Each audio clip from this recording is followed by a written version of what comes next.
Welcome to The Vault, the show that interviews experts in sport, entertainment, and business to share the secrets of success. I am your guest host, Rebecca Cross, and we got another great show for you today. Today, we are interviewing an amazing Paralympian rower who will be in this year's Tokyo Olympics. I am so excited to introduce Kingsley Ijomah. Is that right? Perfect. You got it perfect. Thank you so much, Rebecca. Thanks for having me. Honestly, Kingsley, well, no, I have to be very nervous trying to pronounce your surname. You got it perfectly. I am so grateful for you to be here on the show, because I do know you are really busy training at the moment. And I know that you've actually come away from your full-time employment to really commit to the Olympics, haven't you? So yes, so at the end of this month, I go full-time into training. Oh my God. Which is really exciting for me. That would be a big game changer. Well, let's start. I'm so excited. I've been telling my children I'm actually interviewing a Paralympian, may I just say, for The Vault. Let's start really from the beginning, because it's great to say this is what's happening now, but I'd love to start with really the beginning of how this all started. Like, what made you get to where you are now? Yeah. So behind the word Paralympian is, somebody with some form of disability. It could be physical or otherwise. So I'll start with that and, explain exactly what my disability is. So I had polio when I was very young, 9 months old. And polio is a virus that mainly attacks children between, below the age of 5. And what it does, it prevents our brain and our spinal cord from talking to certain muscle groups. And for me, it affected both of my legs.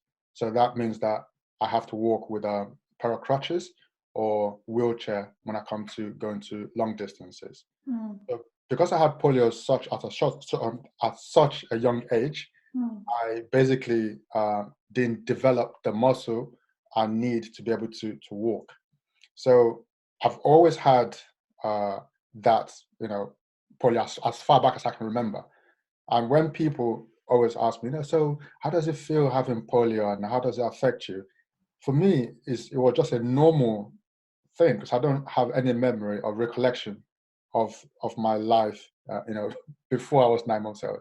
So that's the disability behind the Paralympian.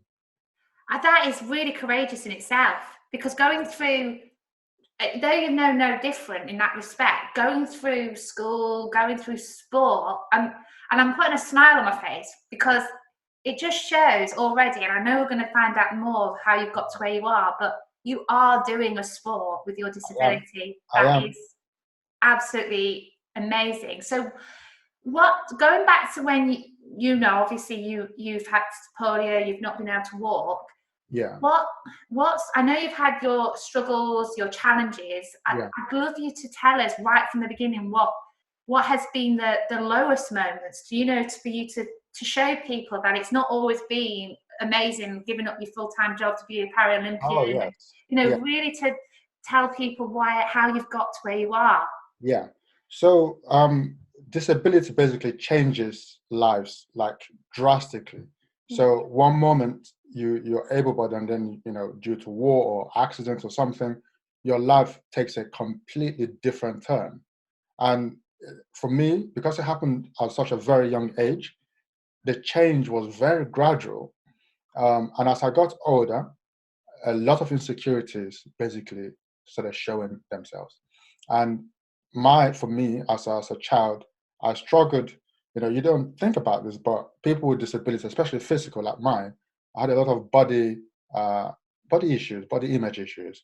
Because when you have, where your legs are not the size as every other average normal person's legs, you kind of, find, going to swimming pools, in the public swimming pools, and going to, I learned to swim at a very late age. Because of that, as far as I was concerned, I didn't want to show my body in public places.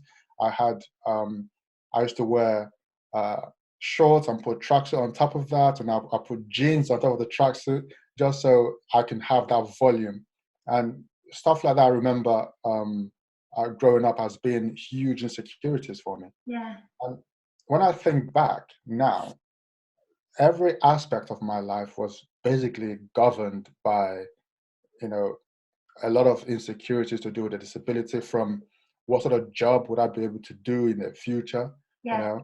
I remember I wanted to be, a doctor. That was my thing. But I don't think I really wanted to be a doctor. It just, as an African, basically have few options: a doctor, teacher, lawyer. It doesn't get any further from those main ones, really. And I couldn't choose any of those. I couldn't be a teacher because I had to carry, things around, Yeah. this case around and so on. So on crutches, I wouldn't be able to do that easily. I couldn't be a doctor because I had to go from one patient to the next, and I had to run if a patient needed me urgently. And I just kept analyzing these things, and I just, all I could see were limitations everywhere that I looked. And I remember speaking with uh, one of my teachers at college.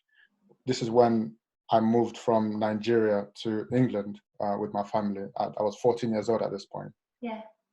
And I remember speaking to one of the teachers, saying to him that I'm not sure that I can actually fit into this society because there's nothing I can do. I'm studying, I'm doing all these things. I'm studying IT, business, and history. But realistically, what can I really do? And then he basically inspired me and told me about his son who works for IBM and is a computer programmer. And you don't need to actually do much else but sit down and type into a computer. You've got your brain. You could do so much more. And he also corrected a lot of my misconceptions. So there are lots of disabled doctors out there. My preconception that you need to be so physical might not be 100% true. So just by speaking and saying these things out, kind of helped reshape my mind around how things really are in society. But deep down as a child, I was always kind of um, out there. So I've been active regardless of my disability. Yeah. I'll be the goalkeeper. If I can't play the football, I'll be the guy at the goalkeeper, Yeah. and they'll let me use my crutches. So I would extend my crutches to catch the ball, and it was okay for them because I couldn't jump off. I love your technique already. That's like, right. We can, and I think this is what's really, just while you're talking and I'm listening. Mhm. It's interesting how where you're coming from, that you thought there was only a certain way you could go and you were putting all these limitations on, but actually you were realizing by actually going out there, talking to other people and seeing, well, actually anything's really possible. Like you say, you can work for a huge corporation like IBM. Yeah, You can be intelligent, you can study, and yeah, you can do absolutely anything. I'd love to know where from working at IBM, because I know you are experienced as a software developer, yeah. and from sitting there, working away, getting in that corporate image, Yeah, and yeah, think, well, do you know what? I might just go for the Olympics. yeah. Where did that? Because that's got to be serious strength, in your mind and everything. Yeah, that's a really good question. So Thank you. I felt like the universe sort of was, doing some sort of work behind the scenes because Yeah. it wasn't planned really. Mm. Um, I was living in London, had a contract in Leamington Spa in the Yeah. Midlands, Yeah. and I went there, and I lived maybe 10-minute drive from the office, so I had lots of time on my hands, and I just wanted something I could do just to kill the time. Yeah. So I went to a rowing club, Warwick Rowing Club, and that was it. That was the beginning of it, just to try out. So, Googled what's around the area, rowing club. Okay, let me go there and just find out. So first, I went to a dinner at the rowing club, and you know, I already had sort of strong upper body because of walking with crutches and so on. And most of the people who saw me there thought that I was a rower. So I said, no, no, no, no, no, I'm not. I just came for the dinner and to find out what you guys do here. So I thought I could use the gym, if anything. And then one of them said to me, "You do realize that you can row with your disability, if you went to, they named a club in Evesham, which was about 40-minute drive. And I thought, okay, I'm looking for something to do over the weekends. So I went there just to try it out, just to see. Actually, it wasn't even to try it out, just to see what adaptive rowing was all about. So I got there and they had a rowing machine and they had a fixed seat. So on a typical rowing machine, it slides. So you slide forward and then you push with your legs.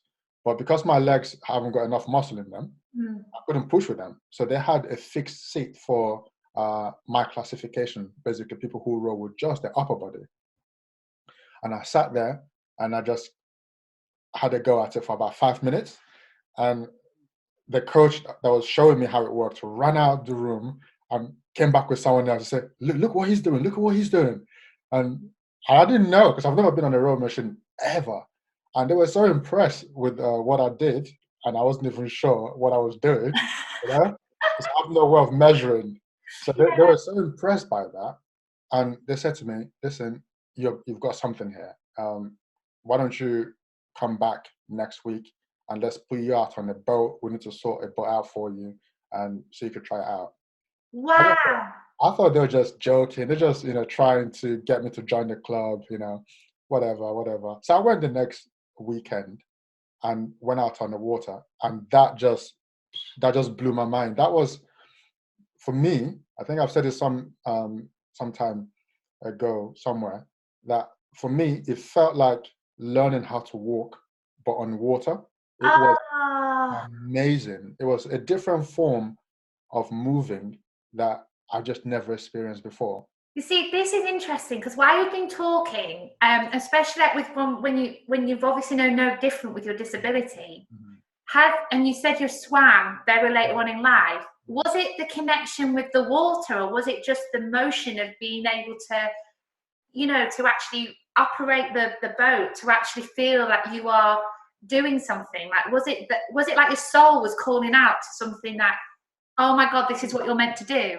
Yeah. So initially, it was just a different way of getting from A to B. Yeah. When I learned to drive, because I drive on automatic. Yeah. When I learned to drive, it was such a liberating feeling. Yeah. Because you think, okay, on the crutches, there's so much more to consider. You have to watch every single step, make sure the surface is not wet and not slippery, and so many other things to consider. So when you get into a car, it's like, all those worries disappear, and it's a different set of worry. Yeah. But the different set of decisions that you would worry about, it's not, disability specific. Yeah, I understand. But when I get into the boat, I experience a very different way of getting from one point to the next. And I'm sitting down just like anyone else. So if you're basically not into rowing, you might not actually see what's the difference between myself and someone else who's pushing with it. Amazing. So how did you, because I know, of course, you qualified in Tunisia, didn't you? Yeah. Because I want to ask you about, and I mentioned this before we started the interview, when we looked at your application, what I loved, and I'd love to see how this fits into how you got in that boat for the first time, to qualify at Tunisia, to like, oh, this is amazing, this is happening. When you said, and I love this, you've realised that your weaknesses are also your strengths. And we'll talk about your secrets about success more for the vault, but I really want to know, can you talk us through that from realising, again, leaving the corporate to go into that boat for the first time, to then that? Yeah.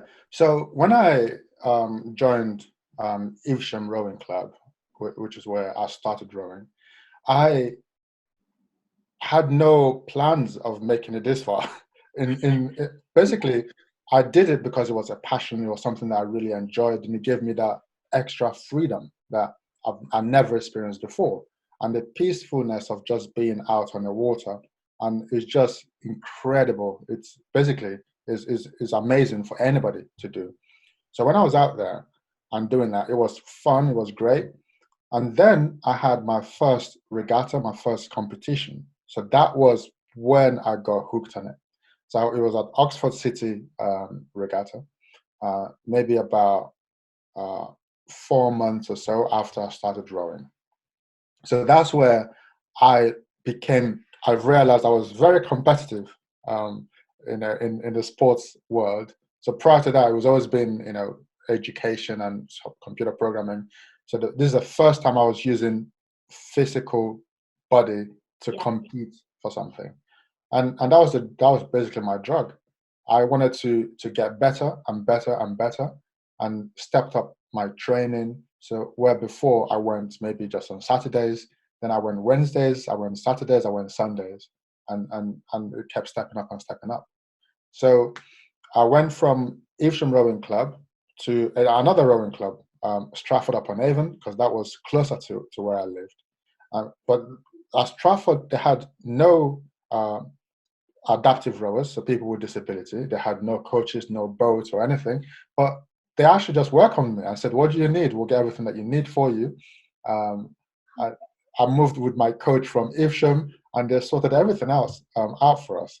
So I started rowing at Stratford and stepped up, because then I didn't have 40-minute drive anymore. So I just had about 10-minute or so drive.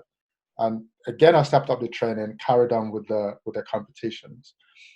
One day I got an email from British Rowing asking if I would represent England in home internationals, so against Wales, Scotland, and Ireland.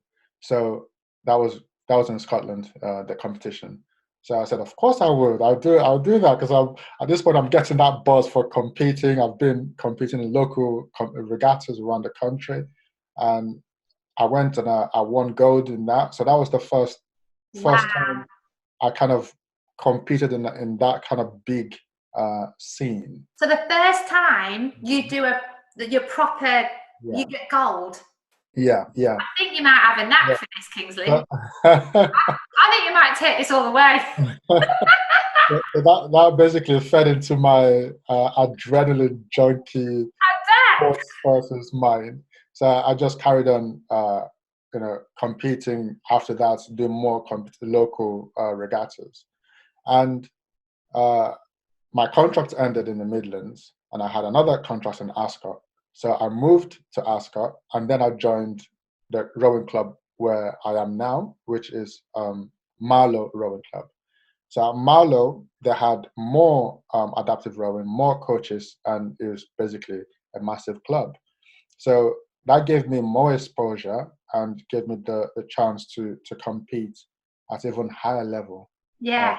This is where the international competitions came in, going to Boston to compete at the head of the Charles Regatta, and traveling around the world, basically doing more and more competitions.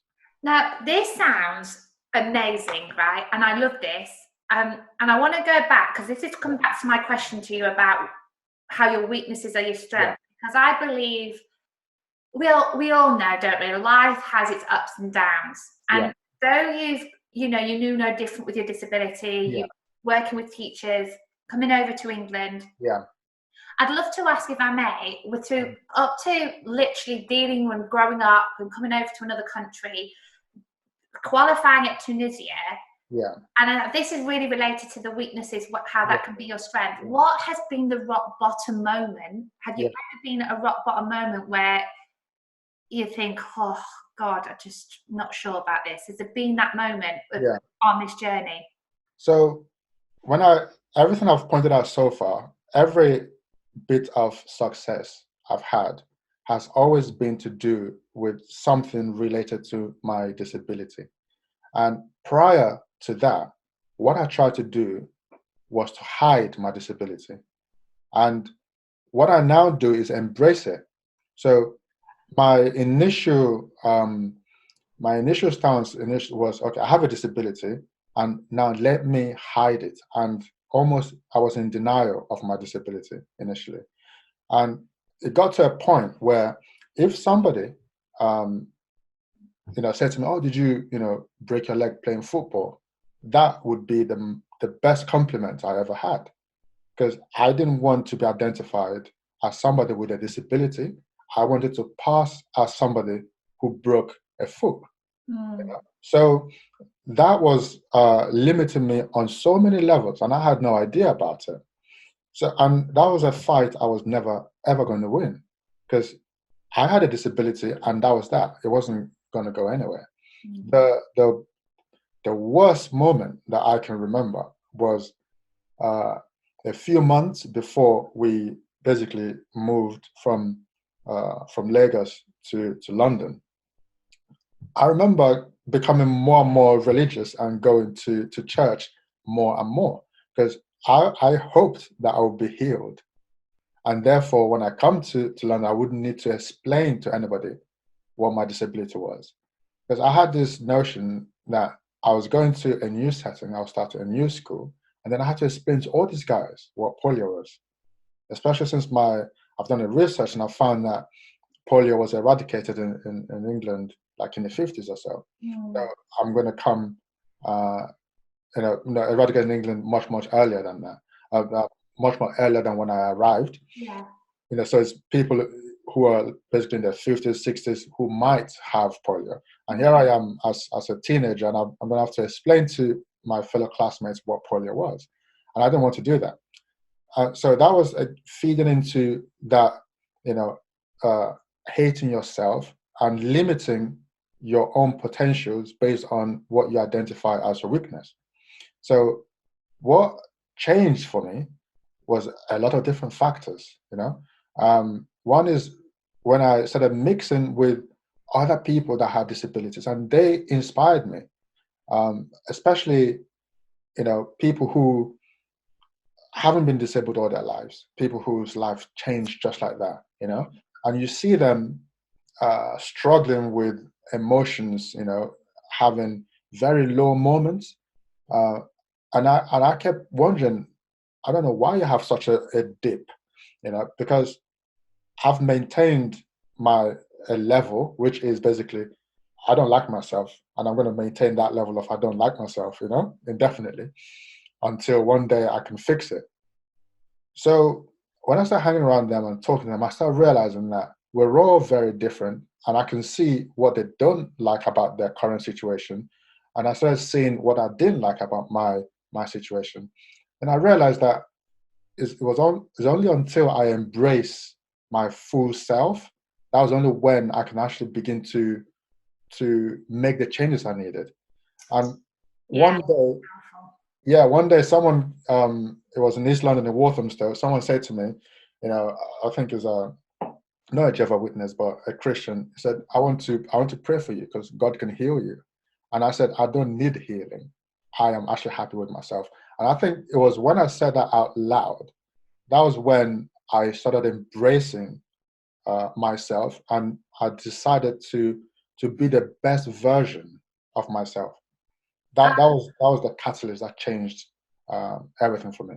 That is really powerful, really. And I understand now what you mean more when you say things like, my weaknesses are actually also my strengths. Yeah. It's so powerful, because I think you're making a point to everyone out there who's driving for their success, who do hit rock bottom moments. We all have, especially when you're fighting towards something, be that in entertainment, business, or like yourself in sport. And it's actually reminding yourself that we are all unique, and we are all with the souls, the people we want to be. Yeah. And when you really start believing yourself, and like accept who you are, and making yourself the best version as you can be, like you said. Yeah, and shine light on the same things that you think are your weaknesses, because they disappear. They actually melt away. Yeah. I remember I was playing wheelchair basketball with some friends after I've started mixing with more and more people who had disabilities, and seeing how I'm drawing strength from how they overcome their own obstacles. And that was around the same time when I broke.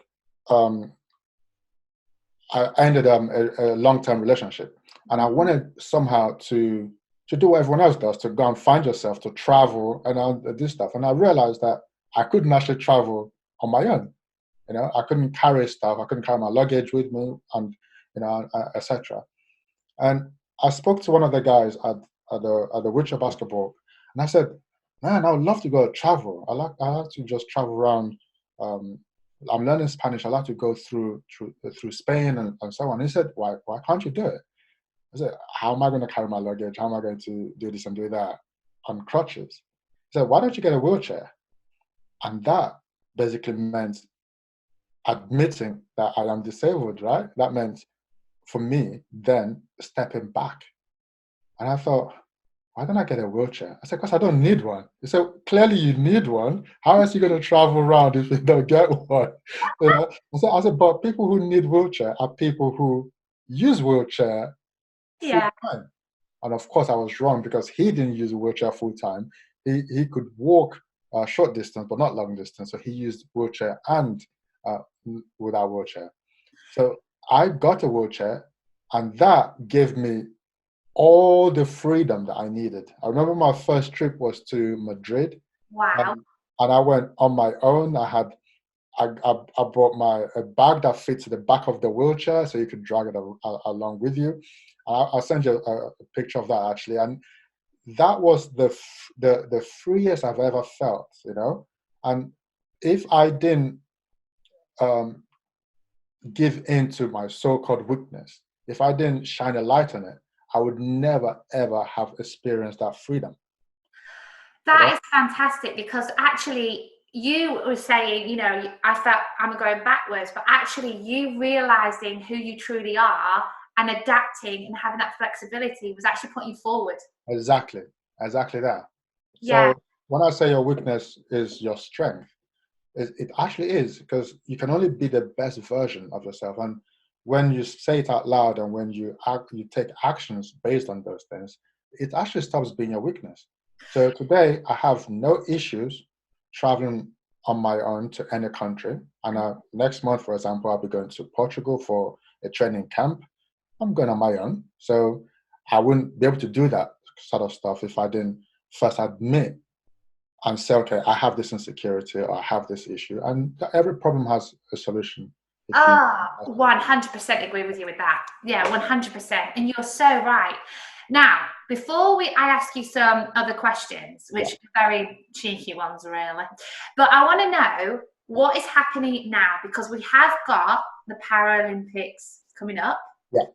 So I'd love to know what is happening at the moment for you. Yeah.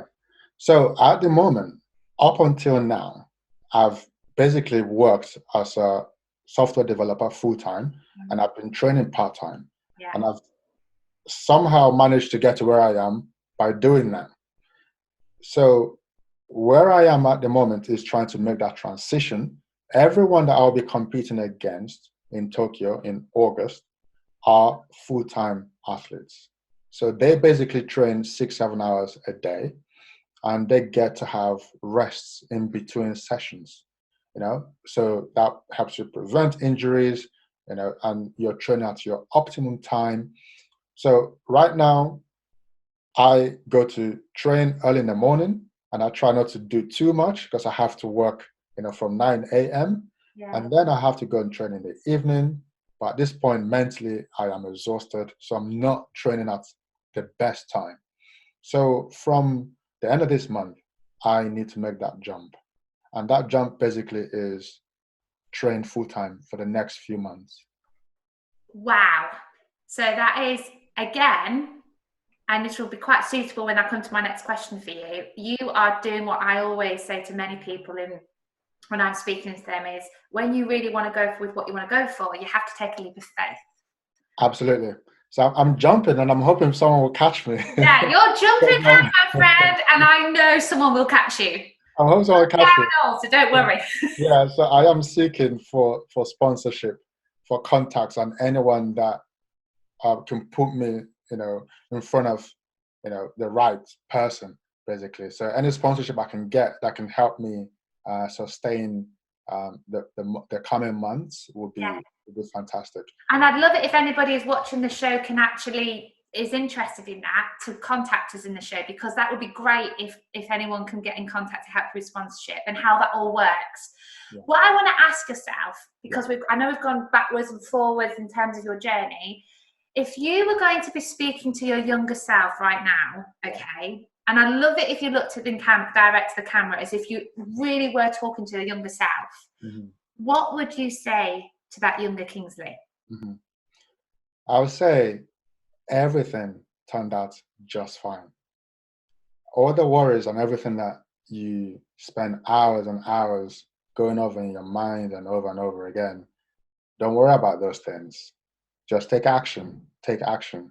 Go after your dream and dream more, and just be more open to every opportunities that come your way. Never limit yourself based on any physical disability, mental disability.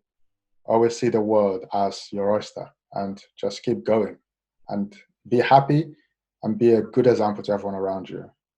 Your disability is your strength, basically. That's what I would say to you. Oh, God. I said, if you cry, it's okay. I think I God, that's really powerful, Kingsley. Seriously, that is really, really powerful, and I think it's such it's quite a nice thing when you can go back and reflect of how far you've come just by saying that to your younger self. Absolutely. Yeah. What I'd love to ask is, what would be your secrets for the vault? That we could put in our vault, of your success, the secrets to success. What could we share to put in our vault? Okay, so there are just a few steps I can replicate over and over again in business and sports and anything, right? First is a dream, right? It all begins with a dream that has kind of passion attached to that. And then the second is a tribe. So basically, your dream would never work if you're just on your own island. So form your own group. For me, it was the rowing club, is fellow people who have similar ambitions as myself. The third is definitely consistency. Just keep going at it. And I now have shared a lot of my success. I've had loads and loads of failures along the way. I've raced and they didn't go as planned because I was experimenting on new ideas and I was trying out new techniques, etc.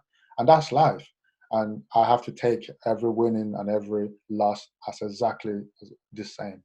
So the consistency has to be there. Never quit just because you failed. And just keep your mind in the next race, really.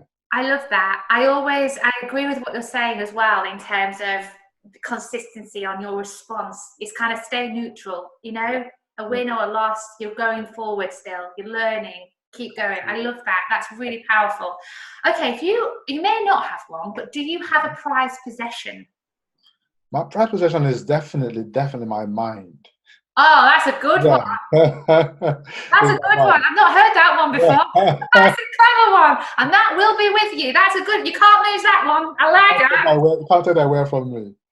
You can't take that away from me. Yeah, it's my mind. I think I like to think things through. I spend a long time just meditating and balancing my views on the world. And I think that's my prized possession. I take it with me everywhere I go. Yeah, well, that's handy. Especially when you're in that rowing boat and you're about to win gold in the Olympics. Oh yeah. When it really hurts, when you want to quit and everything else is kind of not working out as you want it to. It's your mind. I tell you, I am so excited to be watching you in the Tokyo Olympics, especially because we've chatted. I've obviously. Thank you so much. I'll be on the. My last question actually is: I know we talked about sponsorship, and I love everyone to get in contact if they know anyone, but directly to contact with you. Yeah, please sponsor him. How can people contact you directly? How can we get hold of you online? So if you go to lagostotokyo.com, is a website I put up. So the idea is to show my journey, basically. Brilliant. On there. On Instagram is Kingsley.Ijomah. So that's Ijomah. You can also find me there. And I have a YouTube channel, No Excuse, Work It. So that's basically where I have some exercises, seated exercises, and also my journey so far. Brilliant. And we'll share the links as well. But I want anyone who's watching. Yeah. Kingsley, thank you so much. Thank you. Thank you for having me. Excited to interview you, really. I've really enjoyed it. I said it would be fun. It was fun. I really, really enjoyed it. I think you are truly an inspiration. I'm wishing you so much luck. please keep us up to date with how you get on. I absolutely will. Thank you so much for having me, Rebecca. No, you're so welcome, and we'll speak again soon. Awesome. Thanks. All right, so if you guys want to be a guest on this show, we would love to have you. We're looking for people, once again, top in the entertainment, sports, and business industry, inspirational content, people who are movers and shakers. We want you on our show, and thanks again for watching The Vault.